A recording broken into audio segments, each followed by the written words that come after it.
Tidak boleh mempengaruhi perguruan tinggi mengenai UKT. Selengkapnya dalam Rosi Kamis 20 Februari pukul setengah 9 malam live di Kompas TV.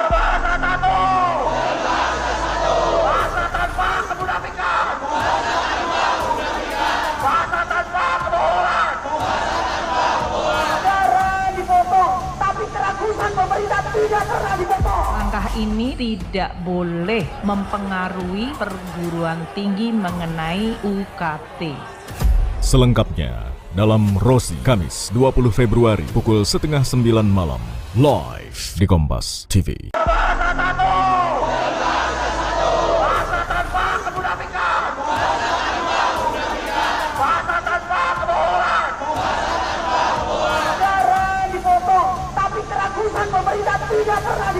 Langkah ini tidak boleh mempengaruhi perguruan tinggi mengenai UKT. Selengkapnya dalam Rosi Kamis 20 Februari pukul setengah 9 malam live di Kompas TV.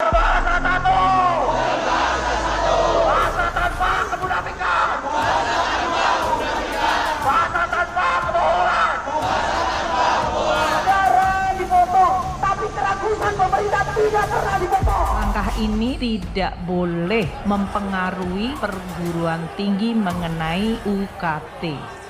Selengkapnya dalam Rosi Kamis 20 Februari pukul setengah 9 malam live di Kompas TV.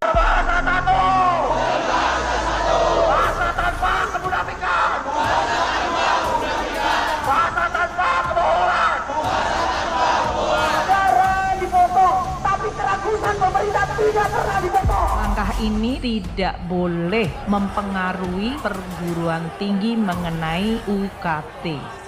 Selengkapnya dalam Rosi Kamis 20 Februari pukul setengah 9 malam live di Kompas TV.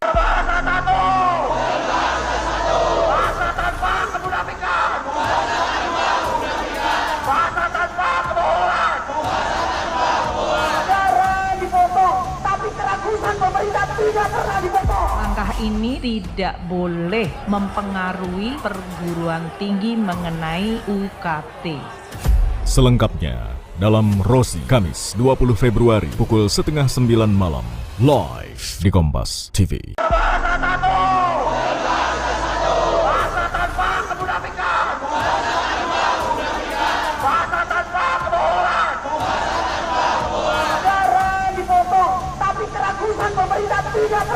Langkah ini tidak boleh.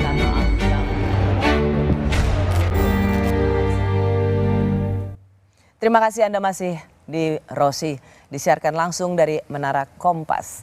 Meski tujuan dari efisien adalah untuk mencegah kebocoran uang negara, para mahasiswa tetap menuntut pemerintah untuk mengevaluasi kebijakan pemotongan anggaran secara besar-besaran. Kenapa efisiensi ini ditolak? Saya masih bersama founder Malaka, Ferry Irwandi. Ia dulu pernah bekerja sebagai ASN di Kementerian Keuangan. Fer, jelaskan pada saya, mengapa efisiensi justru ditolak? Padahal kalau kita tahu waktu itu masih Pak Basuki Cahayapurnama atau Ahok masih menjadi wakil gubernur. Tahun 2012 ia juga mendapatkan Bung Hatta Awards karena anti korupsi dan good governance. Yang paling baru adalah Gubernur Deddy Mulyadi. Ia juga mengatakan harus ada efisiensi. Itu mendapat tepuk tangan. Tapi kenapa efisiensi yang ini ada penolakan besar-besaran ya? Iya, karena mungkin yang dipahami masyarakat adalah pos efisiensi yang dilakukan itu belum ada yang bisa bikin kita tepuk tangan. Nah misalnya kayak tadi Mbak Rosi ngasih contoh Pak Ahok. Pak Ahok ketika melakukan efisiensi yang dia tebas adalah pos polisi atau pos pengamanan, aku lupa yang sempat muncul dan viral di media sosial tahun itu. Sama memotong PU. Karena dia tahu setiap kali ada proyek pembangunan jembatan selalu di markup. Iya, selalu. Jadi langsung dia potong. Langsung dipotong, kayak misalnya apa posko pengamanan itu sampai 2 miliar, posko kayak gimana, hal-hal seperti itu kan yang ya ini nih bener nih. Bukan. Jadi relate ya sama publik tuh relate bahwa ketika pejabat memotong itu sesuatu yang relate dengan masyarakat dan masyarakat lihat memang nggak ada perlunya. Memang nggak ada perlunya. Misalnya nih nggak perlu potong sebesar itu yang diambil pemerintah sekarang, oke kami akan melakukan efisiensi dan kami akan bilang bahwa tidak ada satupun pejabat di negara ini, baik menteri, wamen atau staf sus atau segala macam yang mendapatkan fasilitas lebih daripada masyarakat biasa. Oh itu trust level masyarakat akan naik dan itu bisa dilakukan dan sangat mudah untuk dilakukan dan bukan tidak dilakukan oleh negara lain. Bagaimana dengan misalnya counter narasi atau penjelasan misalnya dari pihak pemerintah bahwa ketika di ASN itu kan ada secara cukup demonstratif memperlihatkan lift yang mati, terus kemudian listrik dimatikan gitu, dan kemudian itu dikaitkan dengan penolakan pada efisiensi ini adalah karena birokrasi kita selama ini sudah menjadi raja-raja kecil yang menikmati zona aman. Jadi pantas mereka juga menjadi bagian yang ikut mengorkestrasi penolakan efisiensi ini karena mereka selama ini diuntungkan dengan kebocor atau uang APBN yang secara tidak efisien digunakan oleh birokrat. Gampang, Mbak. Jawabannya gampang. Resisten itu akan tetap muncul. Apapun bentuknya nantinya ke depannya, selama tidak dari diri mereka sendiri yang membuat peraturan efisien ini melakukan sesuatu atas diri mereka sendiri, maka nggak akan ada masyarakat yang bisa apresiasi. That's it. As simple as that gitu loh. Selama kalau kita minta orang mengorbankan sesuatu, maka korbankanlah dulu diri kita sendiri.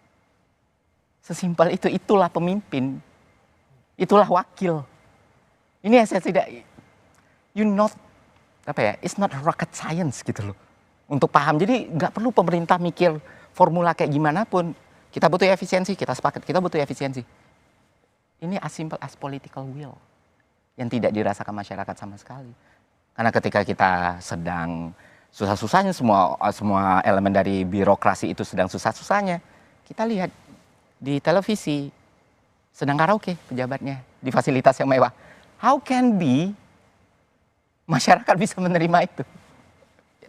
Nggak perlu sekolah tinggi-tinggi untuk paham hal-hal kayak gitu. Jadi jangan dibawa A, B, C, D. Tunggu. Kamu mau beres ini, kamu baru beres ini, kamu mau beres ini. Kami dukung. Tapi apa yang kamu lakukan untuk dirimu sendiri sehingga kami tahu kamu melakukan ini untuk negara ini. Dan itu tidak, sekali lagi aku tekankan, tidak merugikan pejabat itu sama sekali. Mereka kehilangan mobil dinas, 0% kerugian yang mereka rasakan. Dan itu terjadi di semua negara. Saya kaget ketika saya kira selama ini saya hidup di sebuah kota yang kecil namanya Jambi, terus pindah ke Jakarta. Saya pikir emang itu standar di seluruh dunia kalau pejabat harus diperlakukan seperti A, B, C, D, E. Once kita keluar negeri, kita bisa melihat menteri di transportasi umum. Kita bisa lihat wakil menteri membaur dengan masyarakat, tidak mendapatkan fasilitas rumah dinas. Di Swedia, di negara-negara Skandinavia, atau di negara yang kita bisa bandingkan, Vietnam sekalipun. Tidak ada pejabat, tidak ada pemerintahan di seluruh dunia ini yang memfasilitasi pejabatnya lebih mewah dari Indonesia. Dan saya siap menanggung semua resiko atas apa yang saya omongin. Dan stand saya tetap sama. That's it. Namun juga tentang pemborosan atau hal-hal yang memang tidak dianggap tidak efisien dari birokrasi kan juga harus ada pengakuan dong. Iya. Misalnya setiap meeting harus ada uang rapat, makanya kemudian sengaja harus membuat meetingnya lama-lama atau kemudian acara di luar yang dianggap tidak perlu seremonial. Tidakkah itu juga menjadi pengakuan yang harus diberesin? Iya, itu harus diberesin dan saya setuju itu diberesin. Nah, mungkin pemerintah bingung kan, kami kan lagi melakukan hal yang benar. Betul Pak, benar. Tapi ini deh.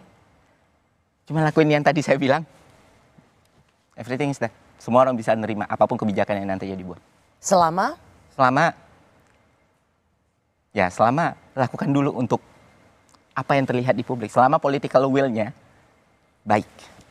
Political will-nya baik dan representasinya juga baik. Ini yang kurang, ini hal yang sederhana, kurang. Dan ketika dilakukan, selain berdampak, trust masyarakat juga akan naik. Kenapa trust masyarakat kita perlu naik? Karena ekonomi itu bergerak by sentimen, Mbak.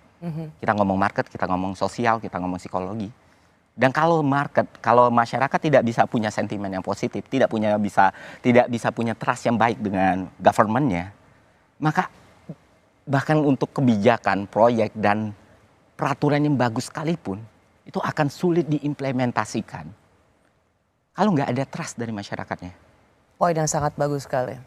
Ketika kita melihat semua program-program itu baik, tetapi ketika itu dikomunikasikan dan disalah tangkap atau publik salah tangkap terhadap komunikasi program itu, maka yang terjadi resikonya atau harga yang harus dibayar adalah trust itu sendiri. Iya. Jadi Indonesia gelap atau Indonesia cerah? Kami kembali sesaat lagi. Saya minta maaf yang mempengaruhi perguruan tinggi mengenai UKT. Selengkapnya dalam Rosi Kamis 20 Februari pukul 8:30 malam live di Kompas TV.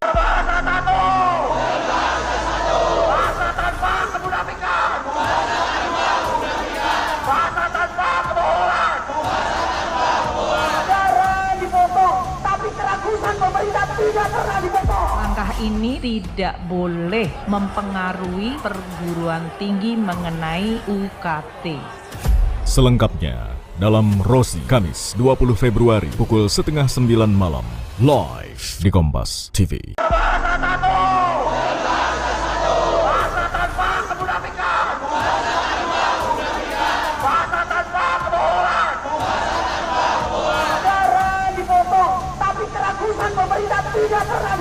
Langkah ini tidak boleh mempengaruhi perguruan tinggi mengenai UKT.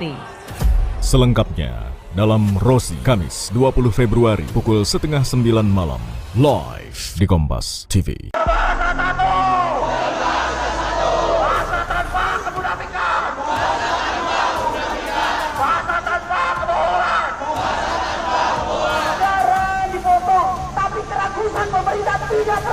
Langkah ini tidak boleh mempengaruhi perguruan tinggi mengenai UKT.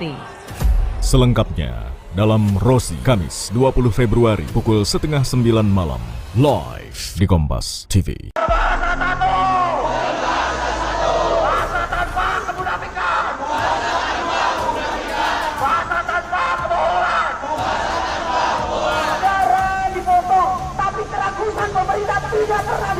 Langkah ini tidak boleh mempengaruhi perguruan tinggi mengenai UKT. Selengkapnya dalam Rosi Kamis 20 Februari pukul 8:30 malam live di Kompas TV.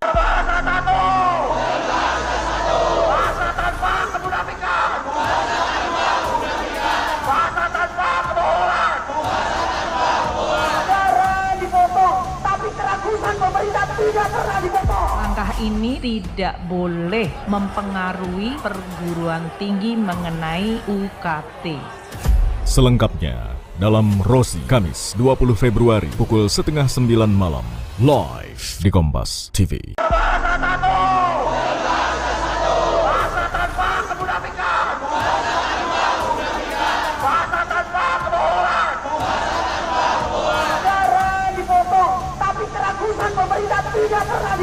Langkah ini tidak boleh mempengaruhi perguruan tinggi mengenai UKT.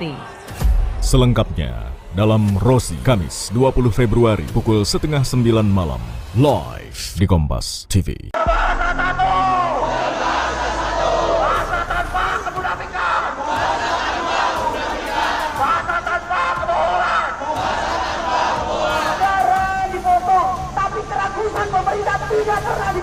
Langkah ini tidak boleh mempengaruhi perguruan tinggi mengenai UKT. Selengkapnya dalam Rosi Kamis 20 Februari pukul 8:30 malam live di Kompas TV.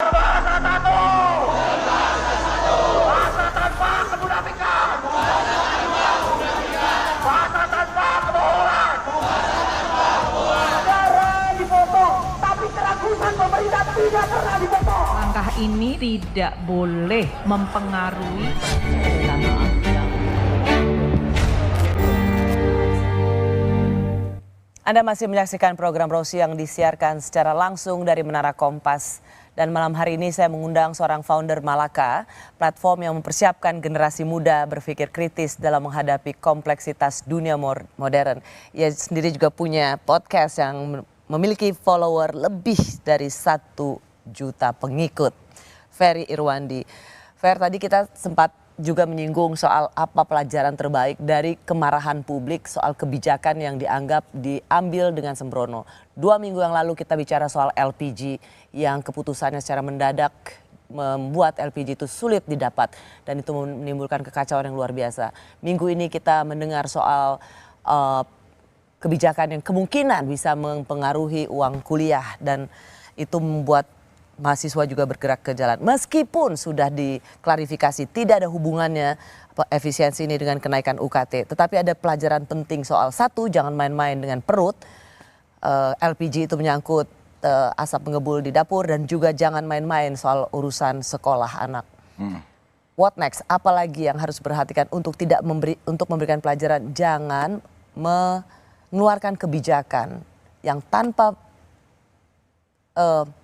penjelasan dan keputusan yang tepat mengenai perut, uang sekolah, dan apalagi Ferry? Kesehatan. Kesehatan, itu 3 fondasi dasar lah dalam kita bernegara dan hidup bersama gitu ya, dalam satu bentuk masyarakat. Nah ini menarik sih Mbak, karena ada salah satu peristiwa yang sangat-sangat bikin kita sedih ya. Disaster yang diciptakan oleh manusia gitu. Kesalahan polisi yang akhirnya menghilangkan nyawa. Masalah LPG kemarin di mana kita tahu ibu-ibu di Pamulang, kalau saya nggak salah tolong dikoreksi, itu akhirnya meninggal ketika sedang mengantri LPG gitu. Dan yang kita tahu kelangkaan LPG itu terjadi dan tercipta karena sebuah keputusan atau sebuah policy yang miss. Bayangkan, ini the bigger picture-nya adalah bukan LPG yang tiba-tiba produksinya langka atau apapun ya. Karena mau mindahin dari yang pengecer ke resmi terus tapi tidak dieksekusi dengan baik, akhirnya menimbulkan kelangkaan yang luar biasa, orang-orang nimbun, orang-orang lain sebagainya, orang-orang ngantri, and people die. Seorang ibu meninggal dan ya udah hari-hari berjalan seperti biasa. Apa kita nggak tahu ini seberapa besar gitu loh? Ini bukan soal ada satu kecelakaan, ini bukan soal emang resource itu tiba-tiba langka dan orang berebut, berkompetisi dan akhir saling enggak. Ini itu barang ada, dibikin policy. Jadi ini bukan soal langka ya? Bukan soal. Ini karena soal policy yang diambil secara sembrono. Secara sembrono oleh manusia dan sudah membuat manusia lain meninggal. Dan jika aku orang yang bertanggung jawab, jika aku orang yang mengambil keputusan tersebut, aku akan malu kepada orang tuaku yang sudah mendidikku dari kecil untuk tetap bertahan di posisi itu. That's it. Aku akan malu. Aku ngerasa orang tuaku salah mendidik ketika aku tetap bertahan karena kesembronoanku seseorang yang tidak ada salah meninggal. Itu mungkin hal paling aman yang bisa aku bilang. Itu dan seharusnya itu jadi perhatian dari regulator kita karena kita mempercayakan kehidupan kita ke pemerintah kita. Jadi Indonesia gelap atau Indonesia cerah? Inginku cerah. Dan karena inginku cerah dan ingin semua orang yang turun di jalan, semua yang berbicara di media sosial, semua teman-teman baik yang mengkritik, memberi masukan, yang berbicara, semuanya punya tujuan yang sama. Atau saya juga percaya, pemerintah juga punya tujuan sama. Kita inginnya cerah. Karena kita inginnya cerah, inilah yang terjadi kan. Karena kalau ada satu pihak yang tidak ingin cerah sama sekali, maka diskursus tidak akan tercipta gitu. Karena kita punya tujuan yang sama, mari kita lakukan dengan cara sebaik-baiknya. Baik sebagai masyarakatnya, baik sebagai government-nya. Baik sebagai orang yang punya profesi, orang yang membayar pajak, orang yang dibantu. Nah ini sinkronisasi ini yang perlu antara pemerintah dan masyarakat. Pemerintah perlu menciptakan trust antara apa yang mereka mau lakukan, apa yang mereka mau ciptakan, apa yang mereka mau sampaikan kepada masyarakatnya. Dan trust ini jangan dinilai kalau solusinya adalah kayak gimana sih kita benturin nih pendapat masyarakat dengan pendapatan yang lain gitu. Tapi lihatlah substansinya, pelajarilah gitu loh. Kritik itu bagian dari dukungan loh, kritik itu bukan anti gitu. Dan seharusnya orang yang sudah menjabat jabatan-jabatan yang luar biasa ini seharusnya orang-orang yang kompeten untuk memahami kritik mana yang sebenarnya konstruktif, atau kritik mana dari lawan politik mereka. Kalau sampai satu hal ini saja mereka tidak bisa bedakan, maka mereka tidak layak duduk di kursi tempat mereka duduk sekarang. Apa mereka benar-benar tidak tahu atau pura-pura tidak tahu ya, itu mereka sendiri yang bisa jawab. Itu sih menurutku. Power should be checked. Iya, power should be checked. Dan itu selalu yang diucapkan oleh Presiden Republik Indonesia ke-6, Susilo Bambang Yudhoyono. Dalam hal itu, ya betul, kekuasaan memang harus dicek. Dan terima kasih ya Ferry, saya rasa saya senang selama 3 minggu ini saya banyak mengundang anak muda untuk memberikan perspektifnya. Saya senang program Rosi juga selalu memberikan ruang untuk anak muda. Ferry Irwandi, terima kasih. Kita nanti ngobrol lagi soal Danantara. Thank you. Terima kasih telah menyaksikan Rosi. Kita jumpa lagi Kamis depan. Tetaplah di Kompas TV, independen terpercaya.